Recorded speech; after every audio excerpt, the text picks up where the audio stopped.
continue with our experiments with the ultrasonic and what it can clean, what it can't clean, I've set it up again, but not with bearings, but down here in this little baggie which I've suspended is my favourite ratchet, but it's sticky and it's really annoying when it jumps and it doesn't work.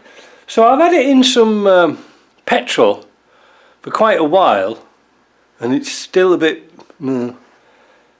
because it's hard to get out of the gears, and I don't want to take it to bits because A, I can't get any bits for it, and another thing, I tend to lose bits. So I'm going to have a go at putting it in the ultrasonic in a bag, suspended in hot water. Now I was looking for a glass jar, I couldn't find any, but this time it's not hitting the base, and the problem with the bearings in the bag, it was hitting the mesh at the bottom, so that was no good. So I've got that little setup. I'm going to set it off now. The thing you've got to watch for these ultrasonics is that the heaters are in the side and you must cover them with water. If you're going to heat it up, fill it up. You can't just do a little bit at the bottom. Now this is what I think is a 30 litre tank, I'm not sure. Ah, it doesn't say, does it? Anyway. It's a biggish tank, but it's a lot to heat up. So I've put some hot water in to give it a kickstart. And like I say, it's clean diesel in that bag, so we should see any muck come out of it. I don't know. Let's start it up and find out. I'm going to put the lid on. How did the ratchet turn out? Well, it certainly got some poo off it. You know, didn't do too bad. I can't see any major stuff come off it, but it's certainly discoloured. So how did my experiment go with my ratchet? Well, it cleaned it out, but it didn't fix it. The problem was, when you ratcheting, as you do like this, then it'll sort of jump right into the middle and doesn't do anything. So it was a partial success. It did get it clean, but it wasn't fixed. So unfortunately, that was, like I said, that was a DeWalt ratchet. It was very nice, but it just jumps, and getting it fixed, no.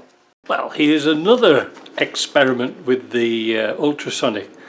Somebody in the comments wrote, those rusty bearings here, what if you put them in diesel but supported them, and let's see what they come out like this time. You know, because I've got my parts washer down here. I've been cleaning bits and pieces up because I'm having a bit of a sort out, but this time I'm going to suspend this over the top, and then we'll be able to see how it's going to fare without them rubbing at the bottom, because that's what happened before. Let me get set up. Right, here we go. I'll turn it on. I've got the heater on. I'm going to leave. I'm going to put it on 2 cycles. I won't, you know, put it on right now because it'll make a hell of noise. Well, how did the experiment come on for cleaning those old rusted bearings? Let's have a look. I haven't really opened this up yet. My bag started to leak again.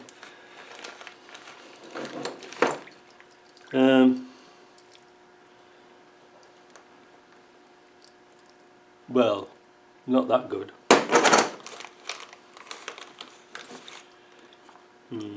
No, it didn't take the rust off. I didn't expect it would, really, to be honest. Look, I thought it was knackered. Yes, yes. So the moral of the story is, don't put your bearings in there. Yeah, these were the cheapy Chinese bearings. Yeah, no, you can't do it. I knew it wouldn't work, but I think that's it, isn't it? Yeah, that's it. So I hope that's, look at that Bateau vision. I hope that that's answered your question. No, you can't clean up rusted bearings that's been left outside, left into the ultrasonic overnight. See ya.